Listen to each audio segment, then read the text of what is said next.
volunteer, Allison? We honor the Blessed Mother. I don't think any other Christian religion honor the Blessed Mother. Okay, so we honor Blessed Mother Mary. Okay. Yes, back there. We have the sacrament. Yes, we have our sacraments, yes. And another one, yes. We have the Eucharist. We're the only ones believe in the true body and blood of Christ. Correct. So also correct. So all good answers. And as you mentioned, we have the Eucharist. We believe in the true presence of Christ. Okay. So why this talk? Because I don't know if you realize. In fact, let's just do an interactive game here. There was a survey that went out to Catholics. Okay, and they asked, do you believe in the true presence? That is, do you believe that Jesus is equivalent or is the Eucharist? Okay, so believing in the true presence. And so if you believe 100% of Catholics who took that survey say, yes, I believe, raise your hand high. If you think 50% about shoulder level, and if you think the answer is closer to 0, your hand would be low. All right, so let's log in your book. 100%, 50%, or closer to 0. Wow, you all are very optimistic. I see a lot of hands going up high. Sadly, the truth is about 31% of Catholics believe in the true presence. So when the finding came out, Bishop Barron said, we got to do something about this. This is terrible. So consequently, you heard about the Eucharistic revival movement, right? That was because the research, this survey result shows that 1/3 of Catholics believe. The other 2/3 somehow lost the message along the way. Okay, so that's why this talk. Okay, so before I go any further, I'd like to define Eucharistic miracles. Okay, so within our faith, our Catholic faith, we believe every time we celebrate Mass, and when the priest is up there in the altar, and he goes through the Eucharistic prayers, and if you're an altar server, this is when you ring the bell, right? That is the moment God comes and he makes the host, the communion. It's no longer just a piece of wafer, wheat wafer or bread, but that's when Jesus is there. Jesus is present in flesh and blood. So our faith teaches us that, and so that's what we call the true presence. Now, yes? 31% would think the hosting is Jesus. Yes. 31% are including the priest or not.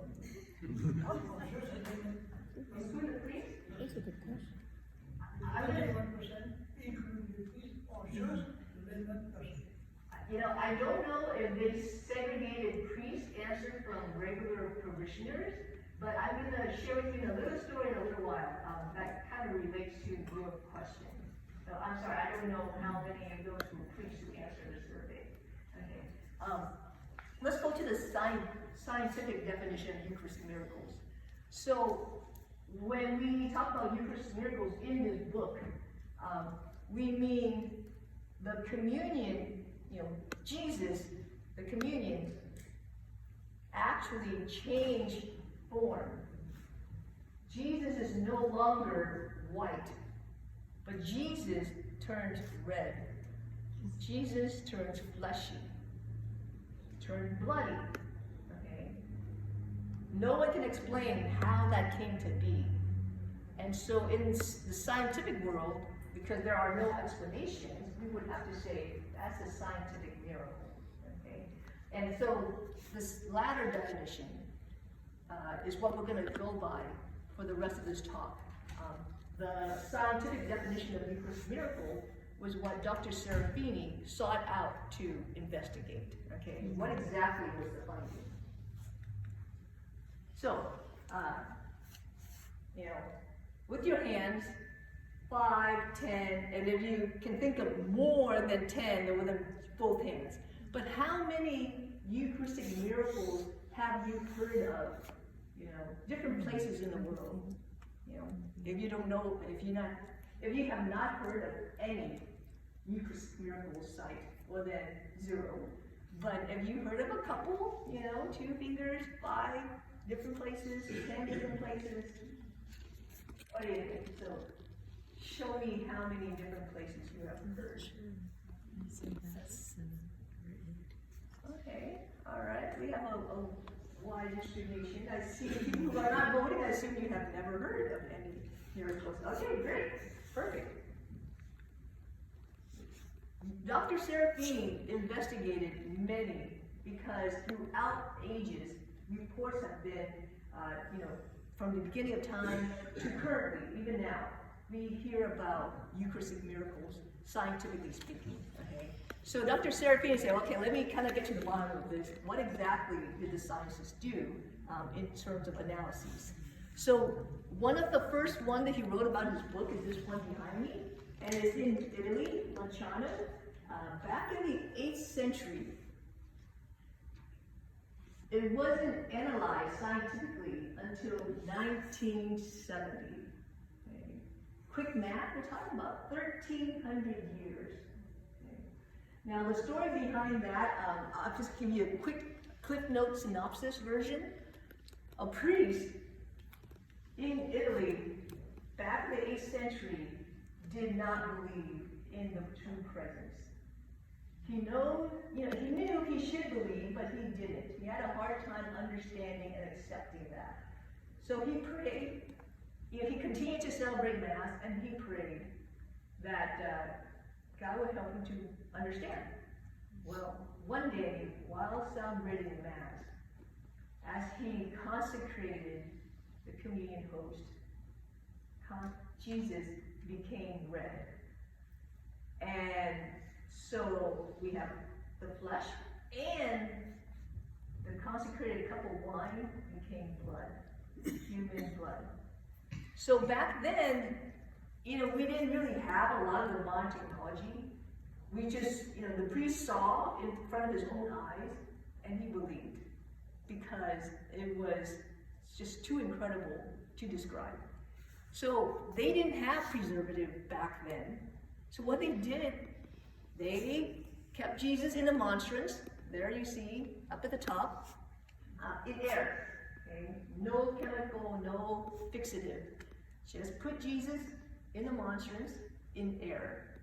And the blood, was collected in the glass container down below, okay, with the 2 angels by the side. Okay? So it sits in air to now. So you go to Lanciano, Italy, you will see the exact same image to this day. Okay? No fixative. You're thinking, wow, 1,300 years. That in itself should be a miracle because how can anything last that long, right? Especially if it's man-made. Okay, so another miracle that Dr. Serafini wrote about actually happened in Buenos Aires, Argentina. And I wonder why this particular church, St. Mary, Jesus decided to perform these scientific miracles 5 times.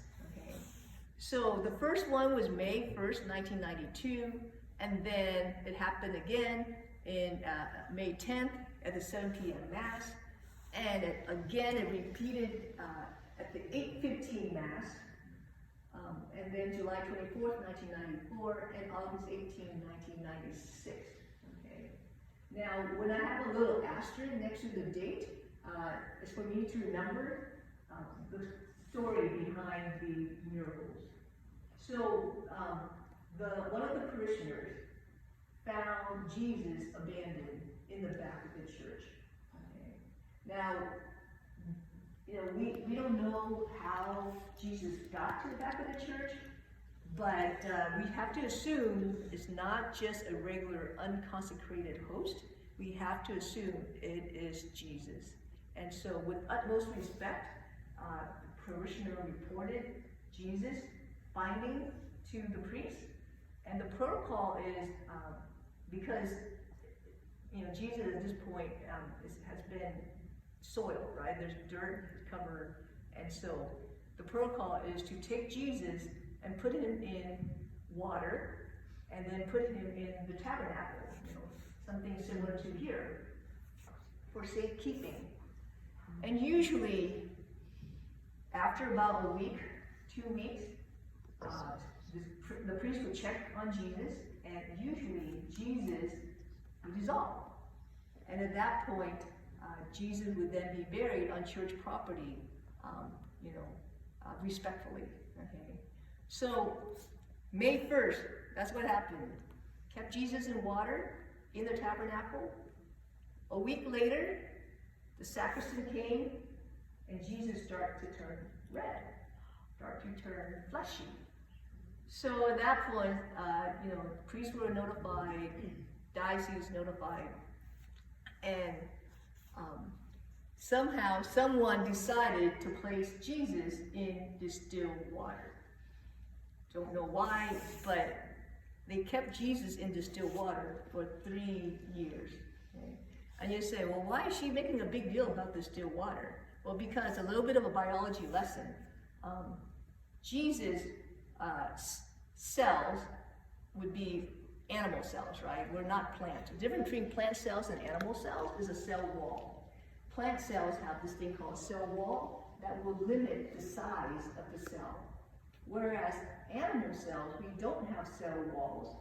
And consequently, if you put a cell inside a solution that is lower concentration than the cell, then water will be expected to come into the cell, and the cell will rupture, the cell will burst, because just too much water gaining, and the cell membrane cannot contain it all, so the cell should be destroyed. Okay? So when they put Jesus in distilled water, scientists would expect 3 years, my goodness, you're not going to have anything left. But that's not what it found. Jesus was fine. Completely, the cells were intact. Nothing was destroyed. So that scientifically cannot be explained. Okay. The third miracle site that Dr. Serafini visited and wrote about is in Tixla, Mexico. Okay. So let me kind of tell you a story about this one. October 22nd, 2006. In Tixla, they had a large retreat, okay, basically outdoor. About 600 retreatants participated. And at the closing mass, this priest, who interestingly had witnessed another miracle prior to this retreat, but didn't really, went too far with that. But anyway, so he was at the retreat, he celebrated the closing mass, and one of the sisters, religious sister, helped at communion. And then as she was looking down, that's the picture she saw. Okay? And at that point, she stopped communion, and she brought it to the priest's attention, and he knew exactly this is a miracle. So she held up Jesus, and the picture was taken. Okay. So anyway, 3 years later, they decided to study Jesus scientifically. Okay. What did they do with Jesus in the meantime? They kept Jesus in the tabernacle. Kind of back up a little bit, I forgot to tell you. So back in Buenos Aires, does anyone know where Pope Francis was before he became Pope? Argentina. Yeah.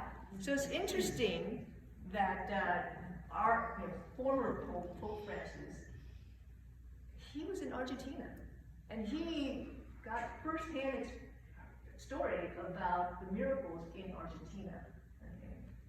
So he was part of that investigation. And then when Tixla, Mexico happened, of course, he was also informed, and I'll tell you a little more about that later. The fourth miracle site that Dr. Serafini felt was noteworthy to write about was this one in Sopocka, Poland. And October 12, 2008, they were celebrating Latin Mass. And I know for some of us younger people, we don't understand Latin Mass, but supposedly we had communion rails, right? There was this little barrier, and as parishioner, we come up and we kneel at the barrier, and we receive communion, receive Jesus on the tongue, okay? So, that was what happened at the Latin Mass, and that October 12, 2008. And one of the parishioners, out of the corner of her eye, saw Jesus on the ground up by the sanctuary. And so she kind of told the priest, and so after the Mass, the priest put Jesus in the water, not the still water, just regular water, and kept Jesus in the tabernacle. And about a week later, came to check on Jesus, and they saw Jesus change to red. So at that point, they took Jesus out of water, put Jesus on the corporal. That's the cloth with the cross stitched in there, and took this picture. And this picture is just so amazing because you see the wheat and you see the fleshy material intertwined, right? It wasn't like, oh, here's the wheat and then here's the flesh. They were intertwined, and you look at it underneath the microscope, the wheat fibers were interwoven with the body tissue. Okay. So, yeah. So at that point, in 2009, the diocese gave permission for the scientists to research Jesus. The fifth and last miracles that Dr. Serafini wrote about is this one here in LONI, Poland, and this happened December 25th. Jesus' birthday. He decided to appear. What an amazing experience, I'm sure, for the churchgoer who went to Mass that day, first thing in the morning, 2013, to witness this miracle. And so after the Christmas holiday passed, the following year, 2014, was when the scientist was given permission to research Jesus. All right, so what I love about this book is Dr. Serafini, being a real good scientist, he did not rely just on the research done on the Eucharist miracles. He went and he looked at the research that were done on the Passion cloth. That is the cloth that touched Jesus when he was alive. Because those cloth has a lot of tissue that has been analyzed, and Dr. Serafini wanted to compare. Are they consistent? Are they supportive of what was found in the miracles, right? And that's a good scientist, because you just don't want to hang your hat on one piece of finding. You want to look at as many as you can to see if there are consistencies, okay? So yes, I think everyone recognizes this one, yes? Mm-hmm. Famous, the shroud, right? The shroud of Turin. So it's believed that this is the cloth that Jesus was wrapped in, the burial cloth, if you will. And somehow, unexplainable, this image is recorded on that cloth. You can see pretty much a very good outline of the skeletal system there. Okay, so that wasn't the only one. He also looked at another passion cloth, and this one, which I had never heard of prior to reading this book. So if you have heard of this, wow, you're ahead of the game. Okay, so this is the Sudarium of Oviedo.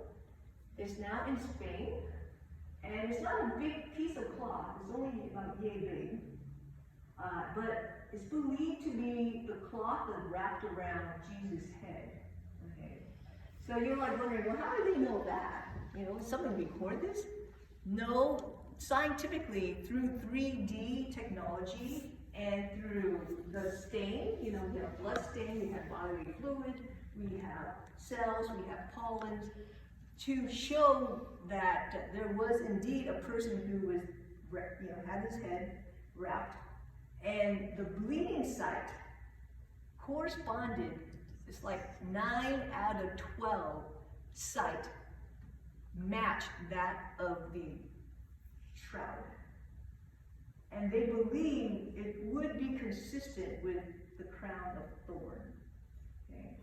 Now, scientifically, we can't say it's a fact. This is definitely it. No, I can only say it's consistent, right, with the findings on the shroud. And something that would be consistent with a crown of thorn piercing his head, thus the bleeding spot. And when you have 9 out of 12, that's a pretty darn good match, I mean, you're like, well, I need it to be 12 out of 12. Well, I don't know, 9 out of 12, So, anyway, so that's how they conclude that this could be the cloth that wrapped around Jesus' head when he died. Okay? And then this one, this is the tunic of Argentil, and it is now in France. It's believed to be the garment that Jesus wore at Calvary. We know from reading the Bible, we know about the Passion of the Christ. He was severely beaten. He had so many wounds. He had blood. He had tissues. And this garment is made of wool. It's one piece. There's no seams whatsoever. And it's front and back. And so it soaked up a lot of tissue that can be analyzed. And it was indeed analyzed. Okay. Sadly, they believe that this is the garment that the soldier cast lot for, after he died. Now, though, most of the front is missing because of history, and it's for like a long story.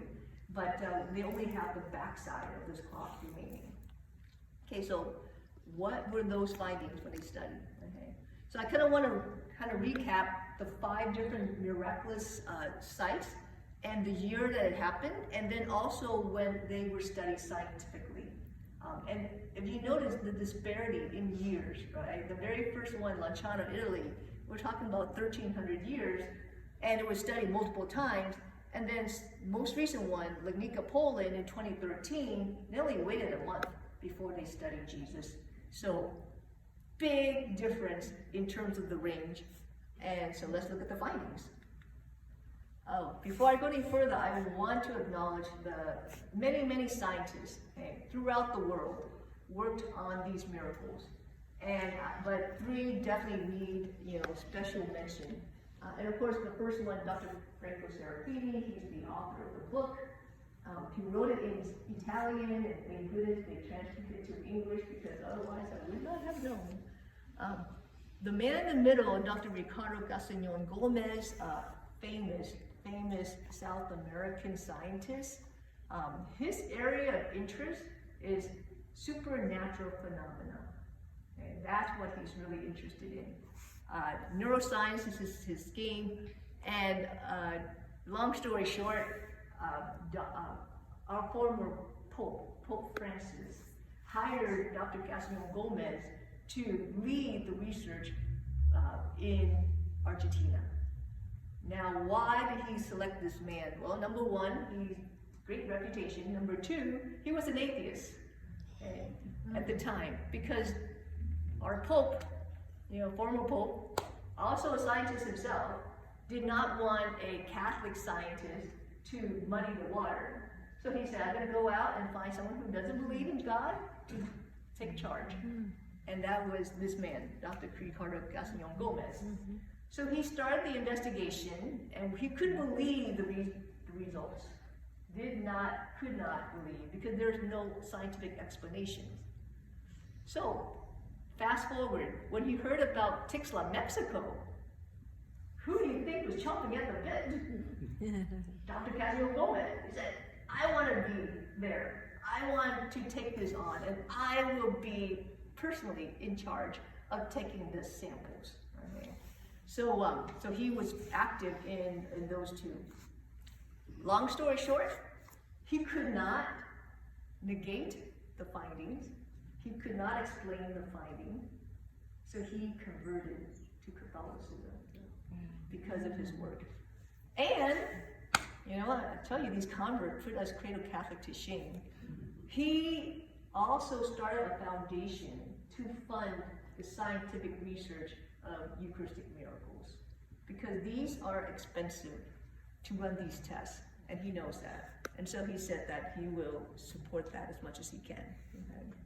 All right, the last scientist, Dr. Frederick Zugabe, he's an American pathologist, and he was called in by Dr. Castañón Gomez because Dr. Zugabe is one of the world's finest pathologists. He himself has performed over 10,000 autopsies. I mean, that's really super, super high. Out of New York, and made a name for himself internationally. So when Dr. Castañón Gomez said, you know, I need to get the best of the best, and that's who he called. Now, interestingly, Dr. Zugabe also did a lot of work with the shroud. So if you have heard of his name, and maybe through the shroud studies, okay? All right, so there are many more. Like I said, there are scientists all over the world, because when the miracles occurred in Poland, they didn't run the sample all the way to the United States. No, they had Polish doctors, scientists examine Jesus there. Same thing with South America. You know, we have people in Bolivia, we have scientists and physicians who worked to examine Jesus back in that local area. Yes, some of the samples were sent here to California to be examined, okay, at the laboratory. So just all over the world, there's not just one specific lab, but many, many scientists worked on this together. Okay, so what did they look at? Okay, I'm going to ask you to kind of think silently to yourself. If you're a scientist, what do you want to examine?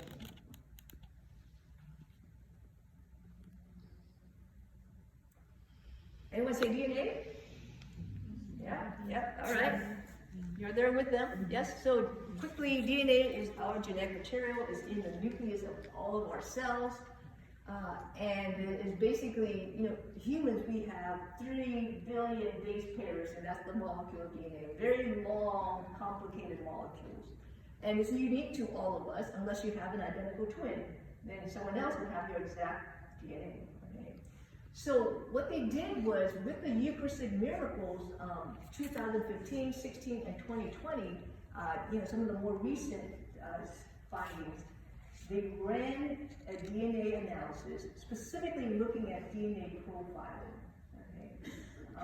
Profiling is synonymous with DNA fingerprinting, and I prefer the word fingerprinting because it makes a lot of sense to me. You can all relate to our fingerprint on our hands. We know it's unique to us, so that's why you don't want to leave your print at the crime scene, because you would be caught, right? DNA is similar, but instead of fingerprint, let's say if the whole hand is your DNA molecule, instead of looking at the entire sequence from beginning to end, that's a lot of base pairs to go through, we're going to zoom in at specific spot in the DNA, okay? And if that specific sequence at that specific spot comes up to be identical to the specimen that's left at the crime scene, you have just been profiled DNA-wise, or they have your DNA fingerprint, okay? So just specific segment, okay, in the whole entire DNA chain. So the current gold standard for a crime lab now is, I believe, 16 DNA segment throughout the entire length, and then those 16 fragments match, then that DNA profile is you. You know, it's pointing to you, because those segments match perfectly, whereas no one else would have that perfect match. Okay. So that's what they tried to do with Jesus. They wanted to profile his DNA. They wanted his DNA fingerprint. Interestingly, they were not successful. Okay, the laboratory said that, yeah, they had good specimen. And so they did PCR, polymerase chain reaction, right? And so they multiplied that fragment of DNA, but still with PCR, they were not able to profile Jesus' DNA. Okay. Now, remember the cloth? Okay, the cloth, same scenario. They also ran the DNA analysis on the passion cloth. And what they could say from the passion cloth samples was that it's a healthy Jewish male. Okay, and they found some contaminants of pollens that would be consistent with that particular time period and that particular environment. Okay, so it's consistent. Okay? We can't say for sure, but it is consistent. Yeah, so we don't know why we can't DNA profile Jesus, but that's where it stands right now. So some of you probably say, oh, let's look at blood type. Yeah, Jesus blood. So raise your hand if you already know what his blood type is from others. Okay, all right. So some people have heard, is somewhat floating around out there. So Jesus' blood type is AB, okay, type AB. Now, it's interesting that type AB, what do you think? Pretty rare, pretty common? Very rare. Less than 10% of the human population has type AB blood. And this came out in not just the Eucharist of Miracles, but also the same findings with the passion cloths. Okay, so you're thinking about probability of 5 different miracles and 3 passion cloth samples, all coming up with type AB blood, and the oldest sample came way back in 8th century. Oh my gosh, we don't even know what AB blood type was back in the 8th century, right? That came later on. So if someone was playing a joke, they had a pretty good guess on blood typing. Okay. So just the fact that they were able to type Jesus' blood back in Lanciano, Italy now, right? And it showed AB blood, consistent with the other studies, that is pretty darn amazing, right? Inexplanable. Now, one scientist in Bolivia, she had enough samples to run positive or negative tests. Okay, so she looked for the rhesus factor, and she said, "Oh, definitely negative." But because she was the only one who could say that, I put the question mark behind it because I like it to be corroborated with another laboratory at least. And so best we can say is definitely AB blood, possibly negative, based on one scientific study. Okay. All right. Now, talking about blood. Okay, talking about blood, I'm going to expand a little bit. We have red blood cells, they're red looking, and then we have white blood cells, very odd looking shape. The white blood cells are our immune cells. Right? So Jesus' sample, they found lymphocytosis. That is, there is a specific type of white blood cell called lymphocytes, and it was elevated. It was high. Okay? So I'm thinking, what, Jesus had an infection or something? Well, I don't know, could be. But interestingly, he also had a low specific antibody protein, okay? And so that big long word there, my medical professional here can appreciate. Yeah, that's a specific condition. Okay. So yes, if you can Google what are the causes of those two conditions existing simultaneously, what do you think you're gonna find? Any guess? Lymphocytosis and hypogammaglobulinemia coexisting at the same time. One condition is extremely high stress. life-threatening stress. Okay. And here's the other amazing thing. This is a transient condition, meaning it's not chronic. It's not something that Jesus is going to have for years on end. No, no, no. These two conditions to exist simultaneously during acute stress has to be life-threatening stress. Okay, that's the only time that will occur. And then after that, it will be gone. The condition will resolve, right? So the blood samples that were analyzed was the blood sample of Jesus during his passion. Does that make sense? It wasn't his whole 33 years of life. No, it was that last hours of his life when he was under that tremendous physical torture, mental stress, emotional stress. People would, his disciples all fled, right? Totally deserted him. And people were, shouting all sorts of not nice comments, right? So yeah, that was a point in his life when his blood was analyzed. Okay, so I kind of gave you the answer earlier that Dr. Zubaby, who's a pathologist, was called in to investigate tissue. And I'm going to ask you to think, if you are Jesus, what body tissue would you show? The heart. Exactly. So, that's exactly what Jesus shows us. All these miracles that Dr. Serafini investigated, okay, is Jesus' heart tissue. So I go back to Lanciano, Italy, that very first one there, okay, and you look closely at this tissue, it is a perfect cut through both the right and left ventricles of the heart. What's missing is that interventricular septum, that wall between the right and left ventricle. But if you can kind of use your imagination, you see how the lower portion of this was thicker, right? It was thicker. That's the left ventricular wall. And then the higher, the upper portion of this image, that's the right ventricular wall.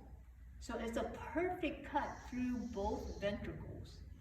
Back in the 8th century, we didn't have knives sharp enough to make this kind of cut, okay?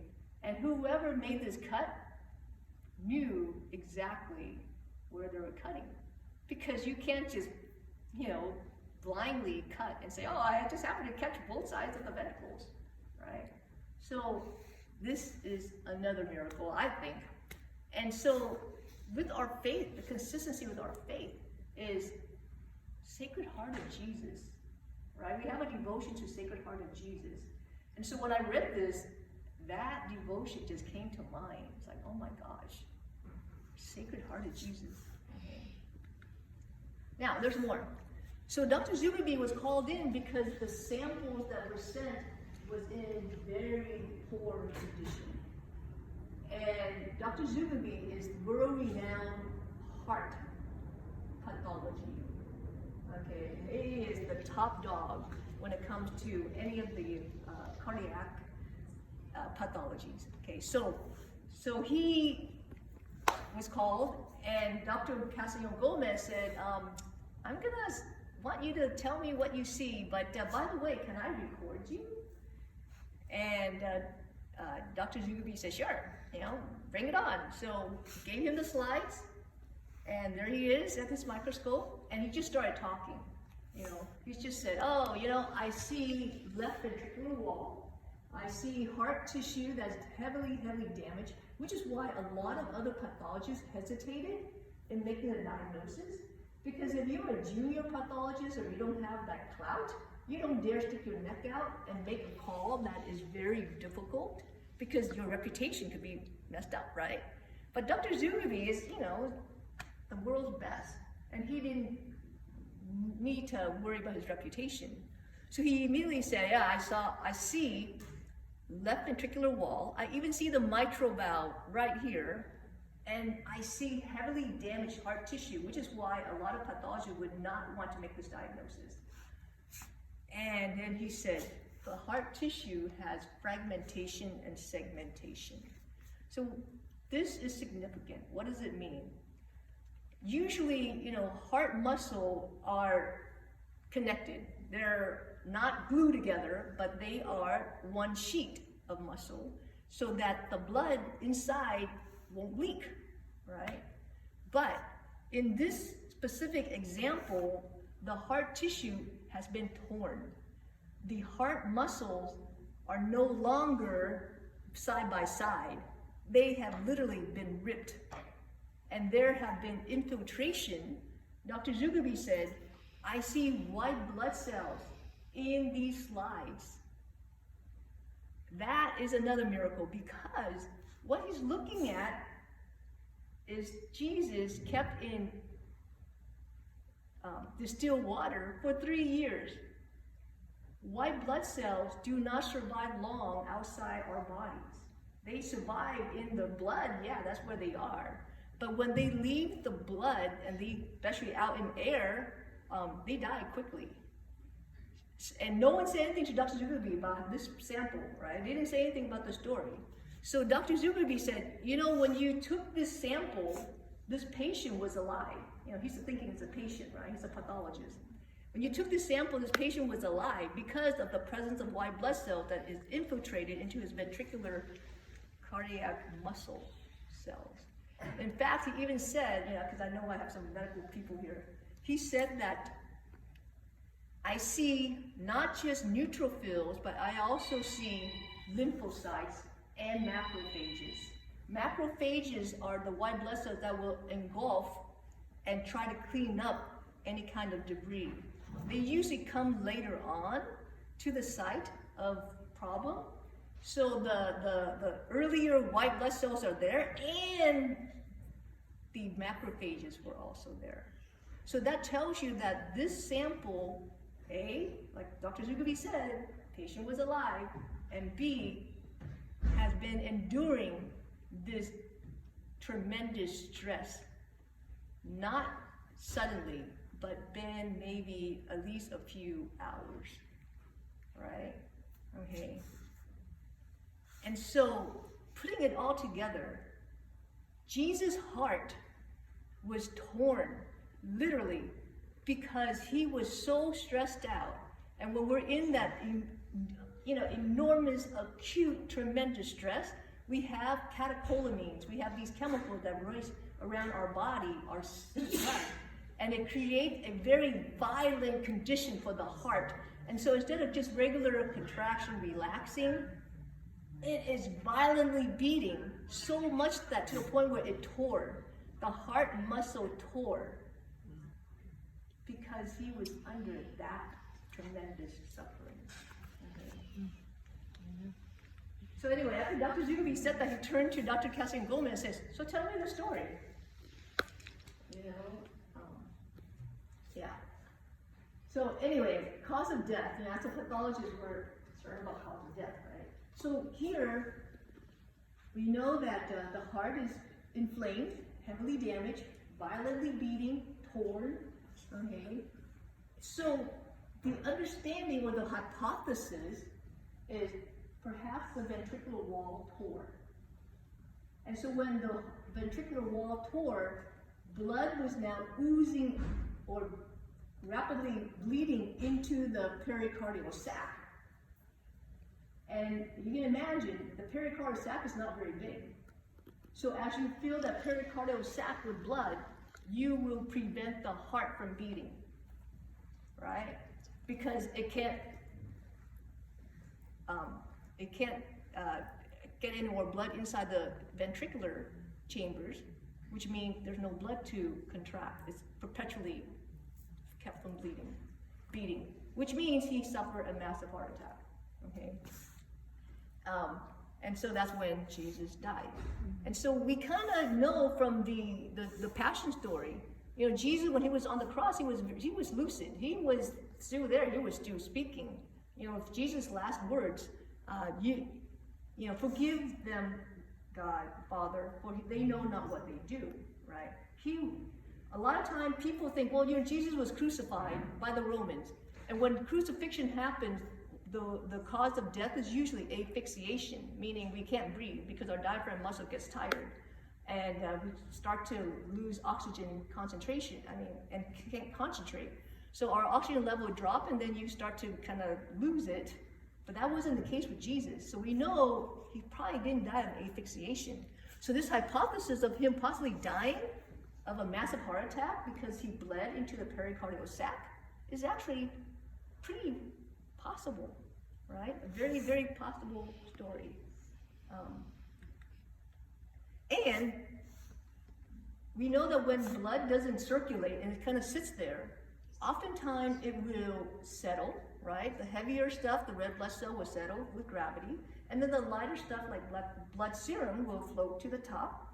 And so there's a separation of serum, plasma, and cells, right?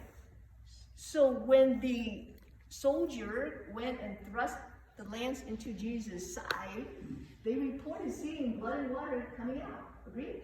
Mm-hmm. Well, back then they said, oh, that's blood plasma.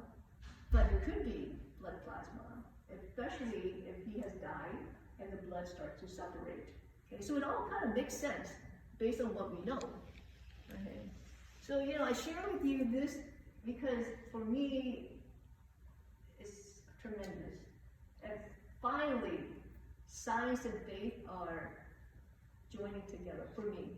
Okay, it's no longer science negating faith and vice versa. So that's why when I read this book, I was just like, I have to share the findings. It's just so mind-blowing. Okay, and then also now we know all the techniques, we can rule out fake. We can rule out fake. So there are stories, and Dr. Serafin wrote about it, where he said, yeah, this can't be real because blah, blah, blah, blah. Okay, so very hard to, I don't know, dream up some kind of miracles that's man-made and try to pass it off as a legit divine miracle, because the scientists will be able to catch on quickly. And in fact, there are many, you know, I'm leaving out a lot of details, obviously, because I'm trying to make this all in a nice little short package. But there are lots of other stories that he shares where it's like, yeah, no, that's not real. That's not fake. So I appreciate his candid and his research and his time and his writing the book, because what he did for me is tremendous. Okay. So I ask you, you know, so this is like all good and, you know, information to know, but that's not why I'm here. I'm here because I want you to reflect on, now that you know this, how will it impact your faith? If I may share, public confession. I'm a creative Catholic. And yes, I hear the real presence, Jesus is there, but you know what? I just have a hard time wrapping my head around that. Because I see Jesus as this white communion wafer, right? I mean, what do you mean, Jesus? How's that you? So, year after year after year, yes, I go to church, yes, I receive communion, but it didn't do it for me until I read this book. And that for me is life-changing, because my faith has totally changed. I did 180 degrees. And, you know, I'm in my eyes, I haven't really committed a major sin, like I haven't murdered anyone, haven't robbed a bank, but I come to realize that by not believing, that's a huge slap in the face, huge stab in the heart of our dear Lord Jesus. And year after year after year, I come to receive irreverently, you know, the reverence wasn't there. And so with this, I see how amazing and merciful God is. Because he could have just said, everything I've done for you, how can you not believe, right? But he didn't. He came to me with my vocabulary that he know I would appreciate and understand. And he spoke. And he made me see differently. And I can hear him say, okay, Lonnie, what more can I do? What more can I do so that you will believe? And so my personal story is I have to say, oh my gosh, oh God, there's nothing more. So I will share this story with as many people as possible because I know from that study, from the survey, about 2/3 of us do not believe. Just like me, did not believe. And if by sharing this story it helps, then so be it. So be it. I will do this wherever, whenever I have the ability to. So that's why I'm so passionate, because I want to share so that you too will see the real presence. It's not just a word. It's there. So, I return to you. How will you take this forward?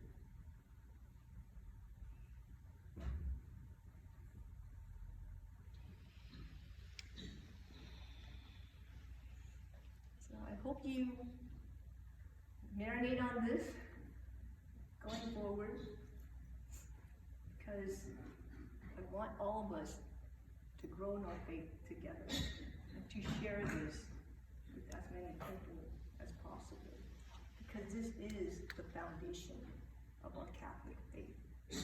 So upon understanding this, Mass to me now has so much more meaning. Mass to me is something that I would love to speak about on another time. But you know, if we really understand this, and we understand that every time you go to Mass, you are receiving Jesus. Jesus is there. How can you not go to Mass as often as possible? Right? How can you not? Jesus is not just, oh, nice flesh and blood. You know, sometimes I just feel like, oh, and our Catholic Church, don't make it sound so benign, you know? Jesus, flesh and blood. No. Jesus, in his last moments of life, after he endured that tremendous pain and suffering, emotionally, physically, tortured, because the evidence shows he was in enormous stress and his heart was tearing for love of you, and you still don't believe. I mean, literally, Jesus died of a broken heart for us.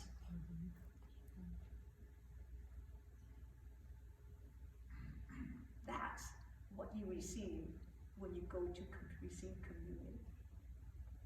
It's suffering, dying, Jesus for love of us.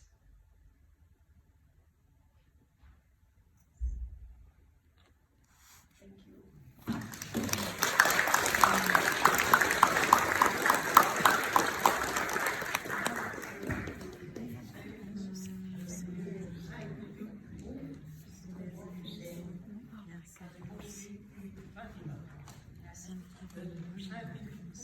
Symbol that is there. Real blood. And many places throughout the world. And I believe, yes, yes. And there are many amazing things about it too. So, the children. But yes, miracles are ongoing, and just gotta keep your ears open. I'm sure we will hear more. We will hear more. All right. Any questions? I think it's wonderful that, you know, God couldn't be analyzed with DNA because He is God. He is infinite, right? He's beyond definition. So in that sense, it makes a lot of sense to me. He's beyond our definition. Yes. You know, and if he could be examined as DNA, then people would say, well, let's make Jesus. Correct. You know, that's what they'd Cloning, be doing. right? They'd be cloning him. I agree. All right, thank you. Yeah, so thank you for bringing that aspect up. I mean, that's to me a consequence of this whole thing. Yeah, doesn't it? Does it? Well, a fabulous presentation. Absolutely. Is to be commended. I was here for your last presentation of this as well, and I enjoyed it so much. I'll come again. And one of the reasons is we as laymen don't remember everything that you have said. My question is there a possibility that we can get copies of your presentation?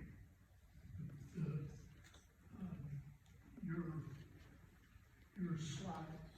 Is it possible to get copies of those slides? Sure. I would be happy to make them available. I believe we're live streaming. I spoke with another church and they recorded the talk. So there are multiple avenues. If you're interested, it is an hour video though, so I gotta warn you, it's not short. But yeah, I can easily make the slides available. Yeah, I would love to have the slides if that's possible. Yes.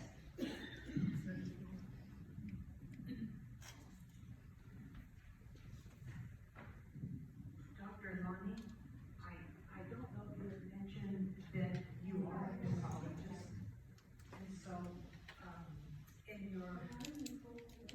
in your conversion, I mean, not in your conversion part, I'll say, because you're cradle Catholic, I just see that as so powerful that our Lord spoke to you, and like you said, the words that would be from your heart, and then your continuing.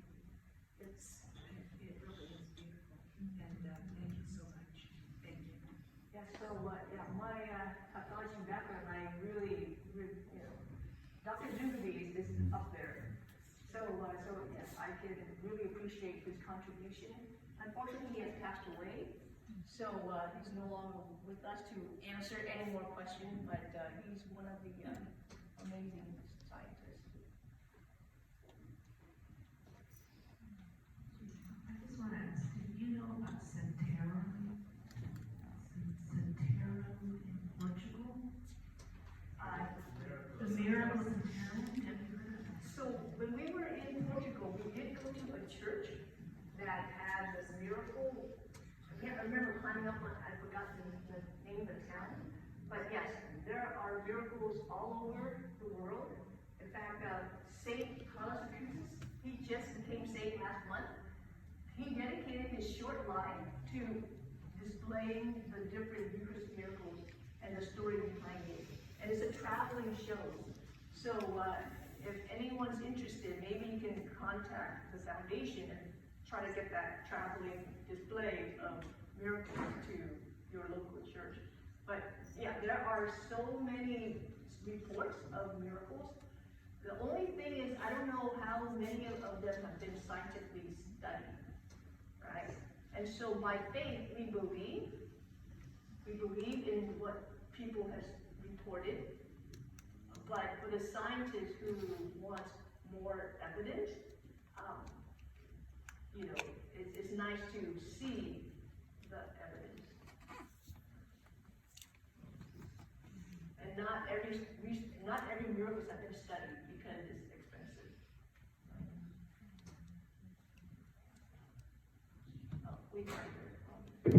Quick question about the blood type. Do Jewish people in general maybe have AB blood type? Does that go with Jewish people maybe? Oh, I don't think so. I don't think it's a higher prevalence amongst Jewish people. I believe in one of the Asian pockets, it's higher than 10%, but not in the Jewish population. Yeah, it's way back there. And you know, by the way, it's kind of interesting because AB blood, what do you think? Universal donor or universal recipient? Universal donor or universal recipient? Recipient. AB blood, universal recipient. So, all come to Jesus, right? Jesus accepts all. I was wondering, are you known about Julia Kim in South Korea?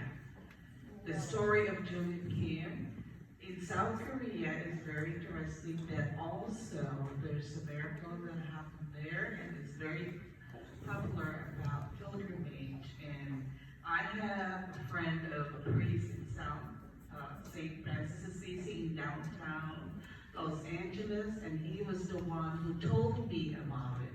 It's very interesting what happened there in South Korea.